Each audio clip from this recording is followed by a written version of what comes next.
Wir haben uns überlegt, wie können wir unseren Van von außen etwas widerstandsfähiger gegen äußere Einflüsse machen und wie können wir ihn dabei vielleicht auch noch ein kleines bisschen optisch aufhübschen.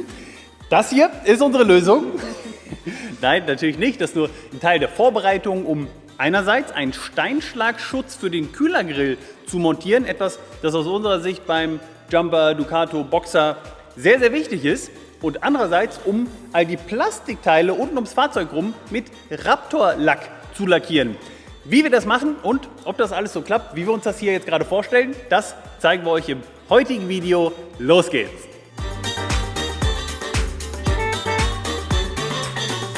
Den ersten Schritt haben wir schon erledigt. Wir haben all die Plastikverkleidung vorne, hinten, links und rechts am Van abgebaut.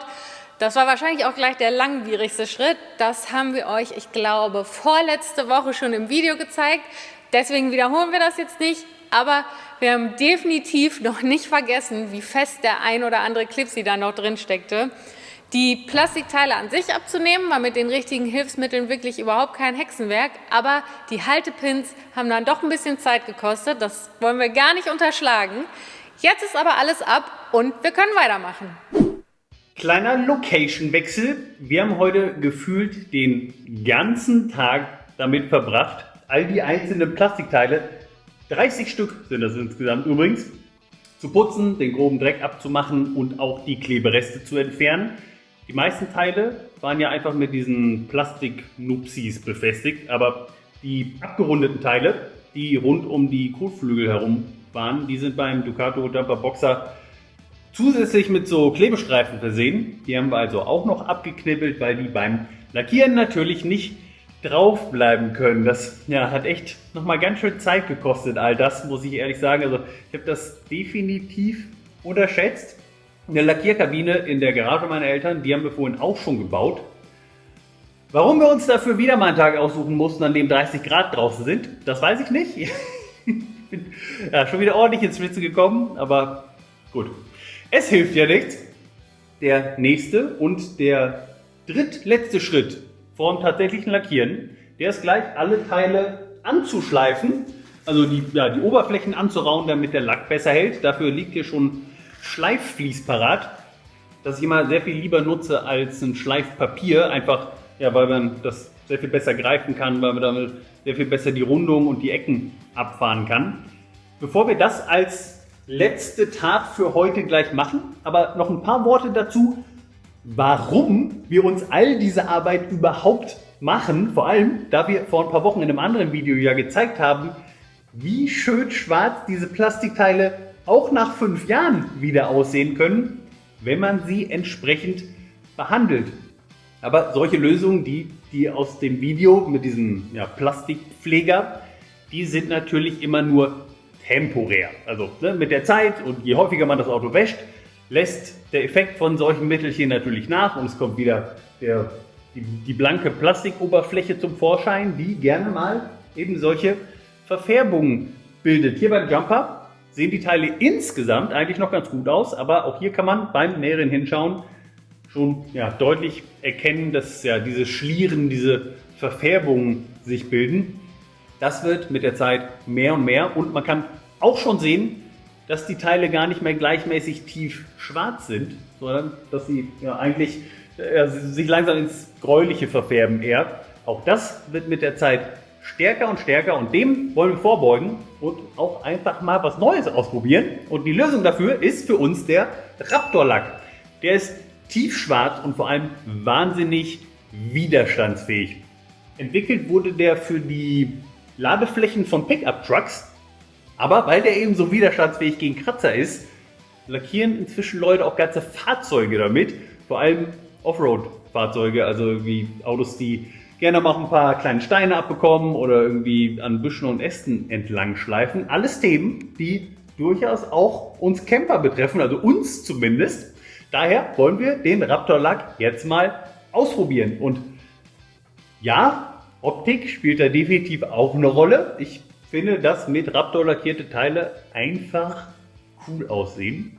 Deswegen nutzen wir das jetzt, dass wir eben zum Putzen all diese Plastikteile sowieso schon abgemacht hatten und stecken jetzt eben noch ein kleines bisschen mehr Arbeit rein. Schauen wir mal, jetzt anschleifen, morgen dann nochmal Silikonentferner drauf, um die letzten Fettflecken zu entfernen und dann kann es losgehen. Das dann aber erst morgen, denn ja, mit dem Abschleifen von diesen vielen Teilen dürften wir jetzt noch eine Weile beschäftigt sein.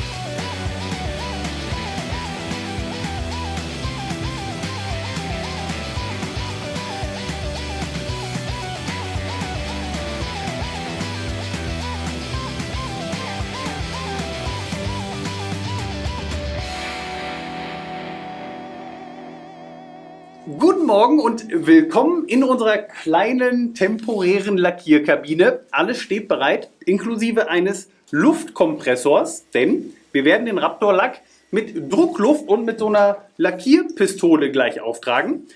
Das muss man nicht, man kann sich den Aufwand oder das Equipment dafür auch sparen, denn es gibt Raptor-Lack auch ja, in ganz normalen Sprühflaschen, aber der Vorteil vom Lackieren mit Druckluft und vor allem mit dieser Lackierpistole, die vom Raptor-Lackhersteller auch mit angeboten wird, ist, dass man mit der Anzahl der Drehungen dieses Sprühkopfs hier vorne festlegen kann, wie fein oder wie grob die Struktur des Lacks am Ende sein soll.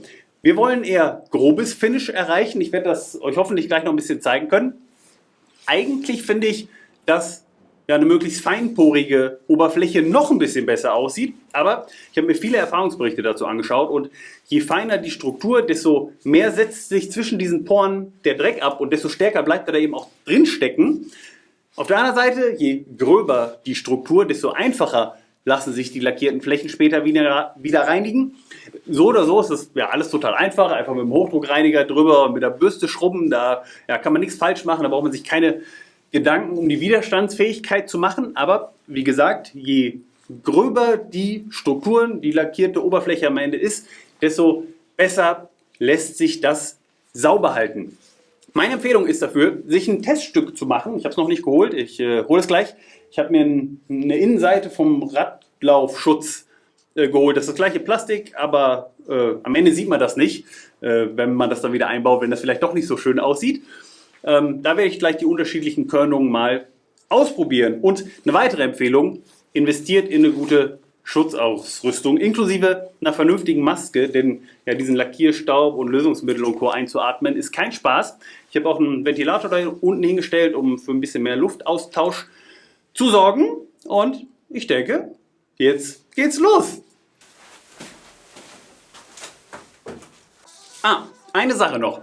Ich habe ja schon gesagt, dass der Raptor-Lack vor allem eine Schutzschicht gegen äußere Einflüsse ist, aber zusätzlich auch eine optische Funktion hat, das einfach eben besser aussieht.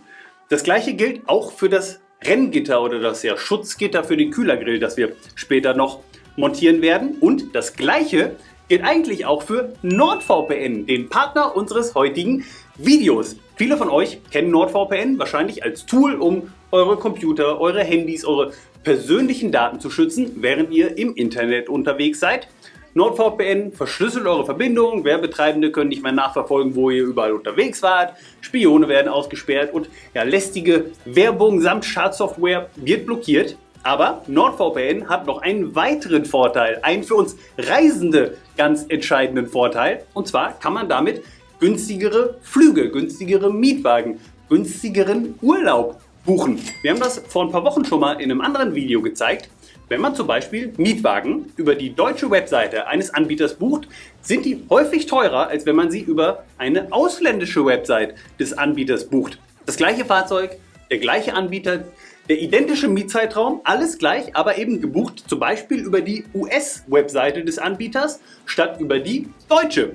Und da kommt NordVPN ins Spiel, denn mit NordVPN kannst du mit nur einem Klick deine IP-Adresse ändern und damit deinen digitalen Standort in das Land deiner Wahl verschieben. Und du kannst ein Land wählen, in dem die Kaufkraft geringer ist und ein Anbieter daher vielleicht niedrigere Preise hinterlegt hat. Dann kannst du von diesen Preisen profitieren. Probiert das mal aus, wenn ihr das nächste Mal einen Flug, einen Mietwagen, Hotels und Co. bucht. Einfach im Browser die Cookies löschen, NordVPN aktivieren und ein bisschen herumprobieren, wo ihr die günstigsten Preise findet. Den günstigsten Preis für NordVPN, den findet ihr unter nordvpn.com/letsgetotter hier. Darüber gibt es momentan nämlich 4 Gratis-Monate zum 2-Jahres-Deal on top. Genauso wie eine 30 Tage Geld-Zurück-Garantie. Und während ihr euch den Link jetzt abspeichert, lege ich mit dem Lackieren los. Ich habe das noch nie gemacht. Entsprechend gespannt bin ich, wie das wird. Los geht's!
Das hat ziemlich gut geklappt, würde ich sagen. Es war ordentlich anstrengend, vor allem bei der Hitze und mit dem Anzug, aber wir sind ganz gut durchgekommen und nach knapp 1,5 Stunden waren wir fertig mit der Sache. Jetzt haben wir es schon 3 Tage später. Der Raptor-Lack braucht nämlich 72 Stunden, um vollständig durchzutrocknen. Die hatte er jetzt fast, zumindest mit dem Ergebnis sind wir ziemlich zufrieden. Nicht alle Teile sind überall perfekt geworden, aber dafür, dass wir das zum ersten Mal gemacht haben, sind wir echt happy. Wir machen später noch ein paar Aufnahmen und zeigen sie euch, sobald wir die Teile wieder am Van montiert haben. Vorher aber schon mal ein paar Learnings oder nützliche Infos. Sobald ihr den Härter, der in einer separaten kleinen Flasche kommt, mit der Farbe vermischt habt, müsst ihr die Flasche 2 Minuten lang schütteln. Und es ist wirklich, wirklich wichtig, dass ihr das durchzieht und nicht schon irgendwie nach 1 Minute aufhört. Denn sonst entstehen kleine Klümpchen und die verstopfen euch die Lackierpistole. Wir wurden da glücklicherweise vorher vorgewarnt und wollen das hiermit auch an euch weitergeben. Zweitens, sobald der Härter und die Farbe vermischt sind, kann man 1 Stunde Zeit, die Farbe zu verbrauchen. Stellt also sicher, dass alles dann auch wirklich parat steht. Wir haben alle 4 Flaschen, die wir gekauft hatten, auch bis auf den letzten Rest verbraucht. Da war ich selbst überrascht, muss ich sagen. Aber ich glaube, das hängt auch damit zusammen, dass wir mit 8 Umdrehungen, also mit der maximalen Öffnung der Lackierpistole, mit der maximalen Grobheit lackiert haben. Ich denke, dass damit eben auch maximal viel Farbe verbraucht wird. Zusätzlich habe ich bei meinen beiden Testteilen am Anfang wirklich sehr, sehr viel Farbe verbraucht. Da hätte ich sicherlich deutlich sparsamer sein können, aber das so als Richtwert für euch. Und nochmal ein Wort zur Maske. Die hat sich wirklich gelohnt. Ich habe absolut gar nichts gerochen. Tina, die hatte zum Teil hin und her tragen nur eine FFP2 Maske auf und hat gesagt, dass sie dadurch immer noch merklich was gerochen hat. Die war ja nicht mal in der Kabine drin. Also ja, spart da bitte nicht am falschen Ende. Letzter Hinweis, zieht euch Schuhe an, die nicht mehr allzu wichtig für euch sind. Denn der Raptor-Lack klebt wirklich wie Sau. Ich hatte ständig die Pappe, die auf dem Boden lag, ja, an den Füßen kleben und mit hochgerissen. Ob das jemals wieder vor den Schuhen abgeht, wage ich zu bezweifeln. Aber naja, es ist wie es ist. Wir packen jetzt alle Sachen ein und fahren zurück zur Halle. Da sehen wir uns wieder. Da sind wir wieder und vielleicht fällt es euch auf, Dirk hat gestern den Van poliert. Wir hatten erst überlegt, das vielleicht machen zu lassen, weil wir das beide noch nie gemacht haben und auch das Equipment natürlich dafür gar nicht hatten. Aber uns haben dann so viele von euch Mut gemacht, sowohl hier in den Kommentaren als auch live vor Ort auf dem Caravansalon, dass Dirk dann gesagt hat, ach komm, ich versuch's einfach mal. Und das Ergebnis ist echt richtig, richtig gut geworden. Man sieht gar nichts mehr von der Schrift und auch von diesen Schattierungen der Folie.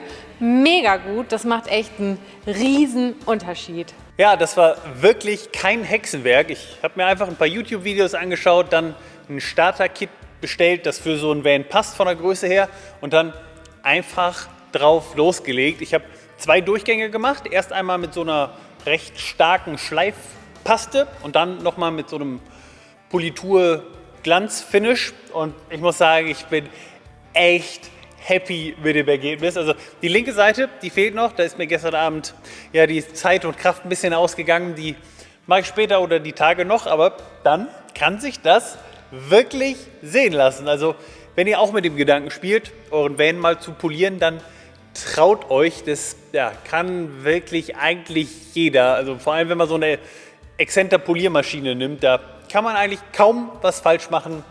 Traut euch das zu. Und jetzt bauen wir all die Teile wieder an, würde ich sagen.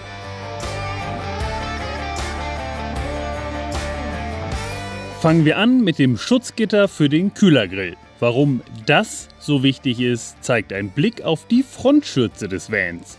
Hier klaffen beim Jumper, aber genauso beim Ducato oder Boxer, große Lücken in der Plastikverkleidung. Die lassen Luft durch, um den dahinterliegenden Kühler mit Fahrtwind zu versorgen. Sie lassen aber genauso ungehindert Steine, große Insekten und allerlei andere Dinge hindurch, die beim Aufprall schnell die feinen Kühlrippen beschädigen können. Spätestens wer gelegentlich auch mal auf Schotterpisten unterwegs sein will, sollte hier tätig werden, um lange Spaß am Fahrzeug zu haben. Die Lösung ist einfach und kostengünstig. Wir montieren ein Alugitter mit engmaschigen Waben. Das schützt nicht nur den Kühlergrill vor Fremdkörpern, sondern sieht auch noch gut aus. In einem ersten Schritt legen wir das Gitter von hinten auf die Frontschürze und befestigen es mit kleinen Kabelbindern an den Plastikstreben. Die Kabelbinder schneiden wir später wieder ab, sie dienen nur dazu, das Gitter an der richtigen Position zu halten. An den Stellen, wo diese dünnen kleinen Plastiknupsis hervorstehen, schneiden wir mit einer Kneifzange kleine Schlitze ins Gitter. Das überstehende Material trennen wir ringsum ab und biegen die Ränder um die Ecken. Den langen Streifen vom Gitter, der oben überstand und den wir abgeschnitten haben, nutzen wir für die unteren Löcher. Auch da zunächst mit Kabelbindern fixieren, das Gitter um die Konturen biegen und an notwendigen Stellen kleine Schlitze schneiden. Danach verkleben wir das Alugitter fest mit der Plastikfrontschürze. Dafür nehmen wir Decalin MS5, einen extrem haftstarken Klebstoff. Die Klebepunkte sind später von vorne nicht sichtbar und sobald der Kleber getrocknet ist, können auch die Kabelbinder wieder abgeschnitten werden. Fertig ist das Schutzgitter, euer Kühlergrill wird es euch danken. Und cool aussehen tut's auch noch, finden wir.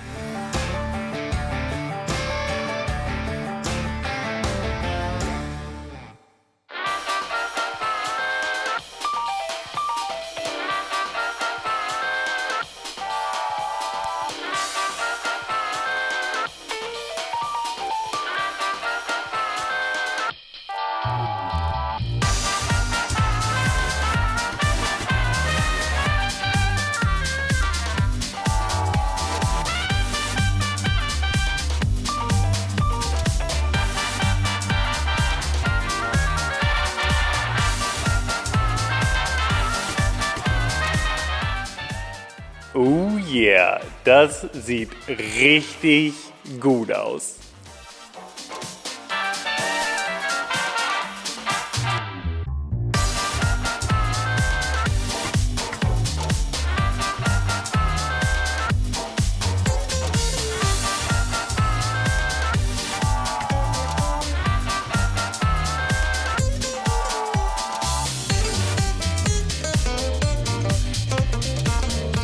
Ein Wort noch zu diesen Plastik-Nupsis, wenn ihr die Teile hier wieder befestigt. Es gibt ja 2 Arten von Löchern. Bei diesen Rundlöchern ist es völlig egal, wie rum ihr diese Plastik-Nupsis reindrückt. Aber bei den langen Löchern halten die Nupsis nur in der vertikalen Position. So. In der horizontalen Position kann man sie einfach wieder rausnehmen. Bedenkt das, wenn ihr die hier vorher einlegt, damit die Teile dann eben auch richtig halten und nicht nur irgendwie lose in den Löchern stecken.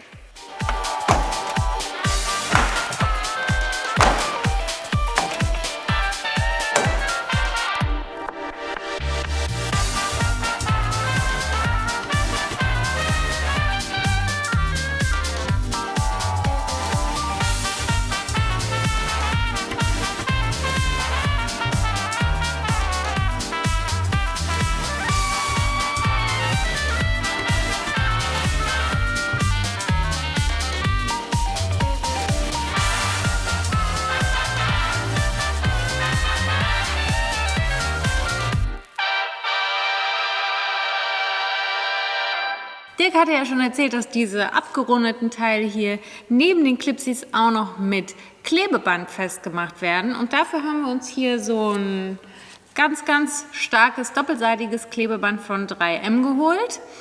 Und das hat auch gleichzeitig noch so ein bisschen so eine Abfederungs- und Polsterungsfunktion, damit es die Vibrationen aufnimmt und diese Teile nicht am Lack schaben. Das ziehe ich jetzt einmal hier überall entlang. Und dann können wir das auch anbringen.